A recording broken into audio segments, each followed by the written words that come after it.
It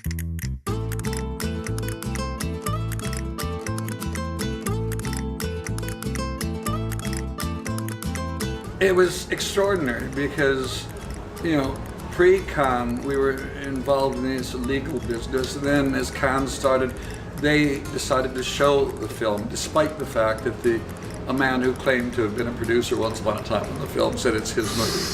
And while we were in Cannes, we were also in court. There were 3 court cases that were all being argued, and it was fantastic because he was suing the festival, saying it's his film, they can't show it. We won that one, that was in.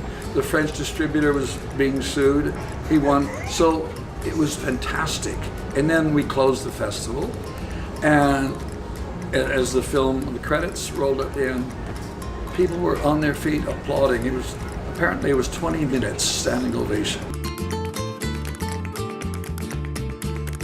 I don't know, I mean, Tony Grisoni, who co-wrote the script with me, we were talking about this because everybody was saying, oh, Gilliam is Quixote.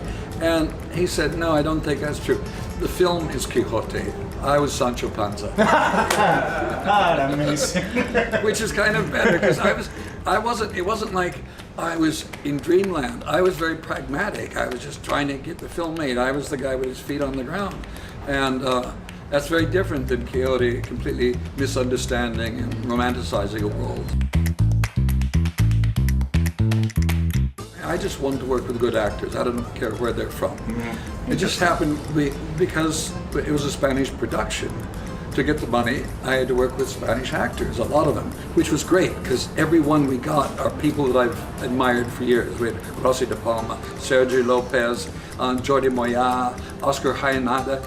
These guys are so good, and they were all brilliant in the film. They were just a joy. I like it when I make films in other countries that I'm forced to work with people that I would not necessarily have to work with.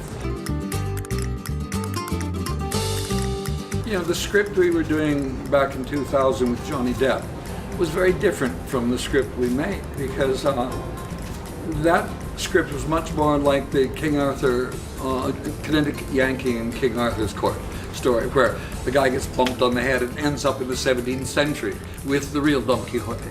And that's what we were doing then. And then we changed it, partly for financial reasons, because if you're doing a period film, you have to get all of the antennas and the airplanes out of the sky, and that costs money. And so we kept it all contemporary. And it became more about what films do to people.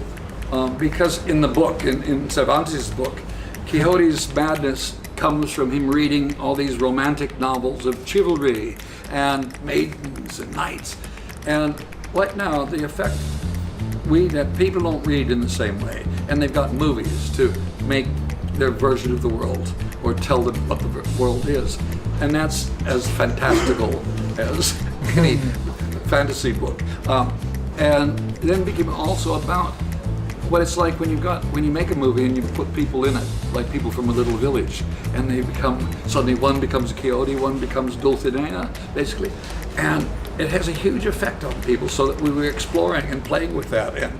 And then it's partly about a guy who's got talent who betrays his talent by ending up being a commercials director, making lots of money, selling dog food.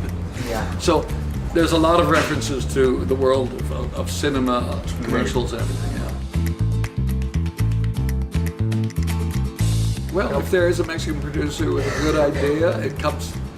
Please telephone me right now. I have nothing now. Quixote has left me, abandoned me. I'm alone.